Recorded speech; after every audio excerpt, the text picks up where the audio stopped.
Hi, my name's Peter Emmett. I'm a volunteer here at the National Vietnam Vets Museum in Phillip Island.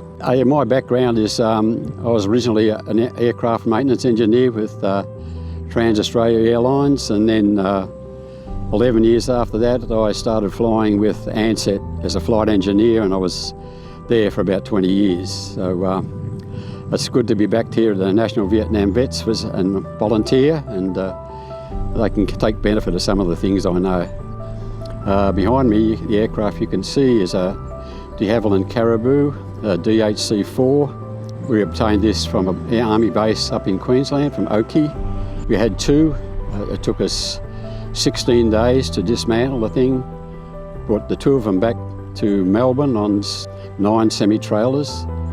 We then had to reassemble it here, which is a massive problem, but anyway, it's together again. As you can see, it's in a little bit of a state of disrepair, and we're in the process of restoring the paintwork and other things for it. This aircraft wasn't in Vietnam, but it was in New Guinea and East Timor. It had a fairly lengthy service with the RAAF. Yeah, the aircraft was mainly a bit of a dog's body. It carried everything, mainly freight, paratroopers. It was on drought relief, flood relief, all of those sort of things. It was a fairly rough aeroplane to be in. But it did great service, and because of its short takeoff and landing, it was able to land pretty much anywhere, and so it was invaluable to the services. It was a very reliable aircraft. It's powered by two Pratt & Whitney radial engines of 14 cylinders each. They were about 1,550 horsepower, and that was the power that gave it the short takeoff and landing. Okay, here we are inside the Caribou.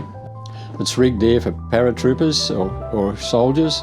It could carry about 28 soldiers. They were able to parachute out the back. The back door underneath the tail folds out, and they jump out from there. Up here in the cockpit there's two crew, pilot and a co-pilot. There was also another crew member who was a load master or a flight engineer.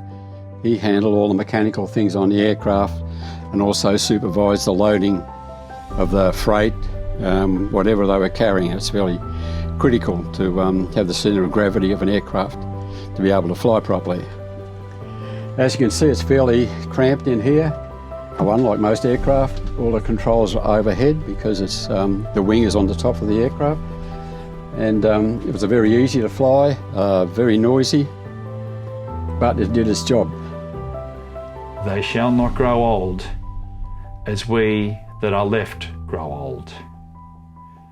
Age shall not weary them, nor the years condemn. At the going down of the sun and in the morning, we will remember them.